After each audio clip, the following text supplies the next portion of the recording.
नमस्कार, बहुत स्वागत है आप सभी का। आप देख रहे हैं न्यूज इंडिया, आपके साथ मैं हूं मनीषा शर्मा। सीधे रुख करवाते हैं पश्चिम बंगाल का, जहां पर गृह मंत्री अमित शाह सभा को संबोधित करें। क्या कुछ कह रहे सुनिए। भूमि ने कई सारे दुनिया को प्रभावित करने वाले संत भी दिए। वो बंगाल आज ऐसे कगार पर पहुंच गया है कि अगर एक घुसपैठ की बयार रोकी नहीं गई तो बंगाल का अस्तित्व भी खतरे में है। ऐसा स्पष्ट रूप से समाज जीवन को जानने वाले सभी लोग मानते हैं। और अंत में मैं बंगाल की जनता को फिर से एक बार कहना चाहता हूं कि बंगाल के अस्तित्व पर तो घुसपैठिया संकट है ही है, बंगाल की संस्कृति पर एक घुसपैठिया संकट है ही है, परंतु अब ये संकट केवल बंगाल तक सीमित नहीं रहा है, पूरे देश तक ये संकट आगे बढ़ गया है। मेरा आप सभी से करबद्ध निवेदन है, आपने लंबे समय तक कांग्रेस को मौका दिया, 34 साल तक कम्युनिस्ट पार्टी को मौका दिया, 15 साल तक ममता बनर्जी को मौका दिया। इनका ट्रैक रिकॉर्ड नीचे नीचे नीचे गिराने का है, अब इससे नीचे कोई जगह नहीं बची है। और भारतीय जनता पार्टी का रिकॉर्ड है, जहां भारतीय जनता पार्टी की सरकार आई वो राज्य बीमारू राज्यों में से समृद्ध राज्य बनने की कगार में आगे बढ़े हैं। पूरा देश मोदी जी के नेतृत्व में आगे बढ़ रहा है, पूरा देश मोदी जी के नेतृत्व में सुरक्षित हो रहा है। पूरे देश में भारत की संस्कृति, भारत के धर्म, भारत की भाषाएं मोदी जी के नेतृत्व में आगे बढ़ रही है, फल फूल रही है। बंगाल की जनता को मैं विनती करता हूं कि मोदी जी के नेतृत्व में पूर्ण बहुमत की, प्रचंड बहुमत की एक भारतीय जनता पार्टी की सरकार बनाइए।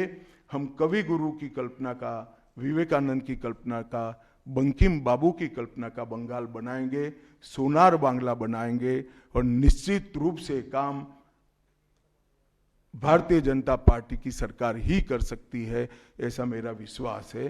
तो फिर से एक बार समग्र बंगाल की जनता को करबद्ध निवेदन में करना चाहता हूं कि बंगाल में हमें पूर्ण बहुमत दीजिए।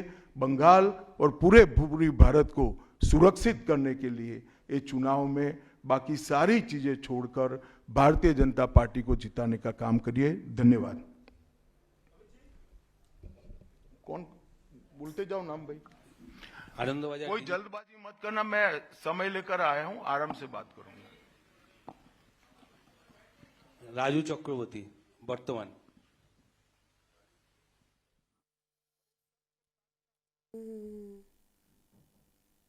बात वहां फंस रही है ना, नहीं तो 3 बजे तक आराम से आती। यार क्या ही बोलेंगे, बकवास ही तो करेंगे। एक मिनट। आप दरअसल प्रेस कॉन्फ्रेंस को संबोधित कर रहे थे और कोलकाता के दौरे पर हैं, पश्चिम बंगाल के दौरे पर हैं गृह मंत्री अमित शाह। मंत्री हो,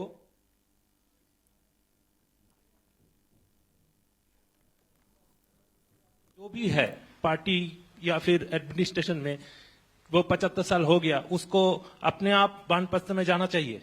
चलिए मैं बुलाकर आपको बताऊंगा। तुम बंगाल की चिंता करो भैया, मेरी पार्टी की क्यों चिंता कर रहे हो?